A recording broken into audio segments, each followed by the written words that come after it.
We have in the Christian faith mistakenly made mission into sacrifice. Instead of saying, well, we've had the perfect sacrifice and that's covered all that was necessary. I am on mission, which is simply I'm going out into all the world each day as where God gives opportunity to be a blessing. I'm not going out there to war against evil. That's absolute nonsense.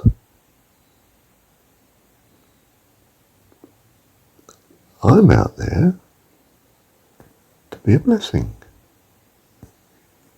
and gravitating towards wherever I am the most blessing.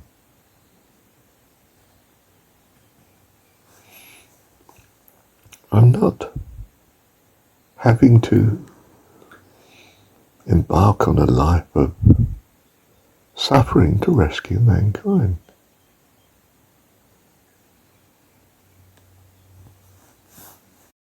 My picture of God is not one who is suffering. He's delighting in helping and blessing everybody and keeping out the way of those that don't want his company.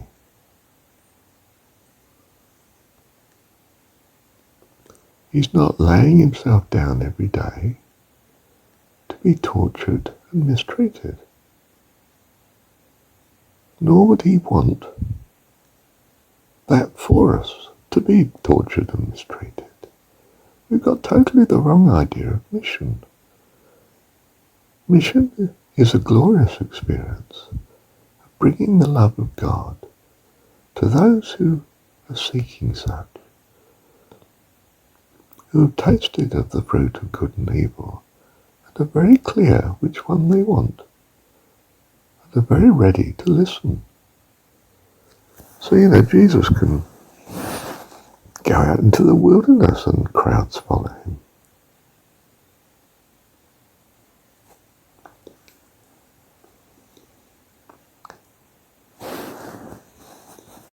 I mean, he could keep forcing his way into the synagogue and the temple, but it's going to cause such a furore. It's not clear you're going to be a great blessing to anybody.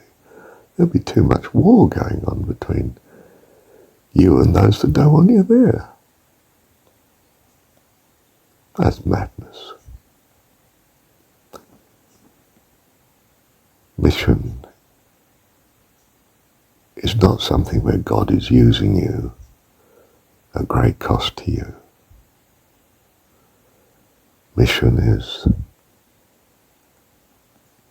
something for you where you will feel the goodness of God flowing through you to those who have ears to hear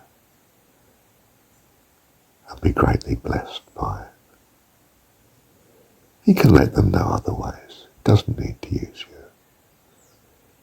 Delights in using you, and now the word use is misappropriate, wrong connotation rather. He has you do it because it's a blessing to you. Don't turn it into some frightening, ghastly, horrendous experience in some satanic confrontation. It's not that. It's a joy and a blessing, just like teaching is. I'm on a high when I've taught, when I've been teaching.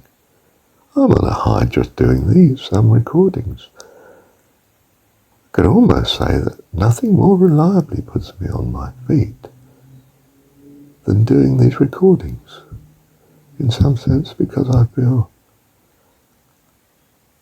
I'm a potential blessing to those who are ready to be blessed. And those that aren't, well, they won't be listening, will they? They'll be concentrating on some other goals. And that's fine until they need to hear. And all I've got to do is be available should they want to hear. So I have to be very sensitive when a difficult person is not being difficult. for whatever reason.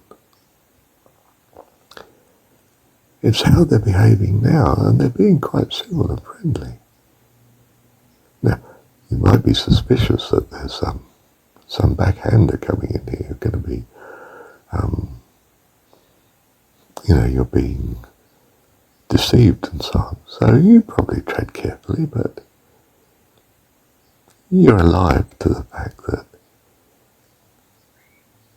there are times when a person acts in a very godly way, and it'd be a great shame to reject them at such times, to separate yourself when they're being at their best. So be sensitive to the fact that people are a kaleidoscope of personalities, and when they present to you a good one, well, respond in good kind. Bit cautious, of course, but yes. Thank you, Heavenly Father.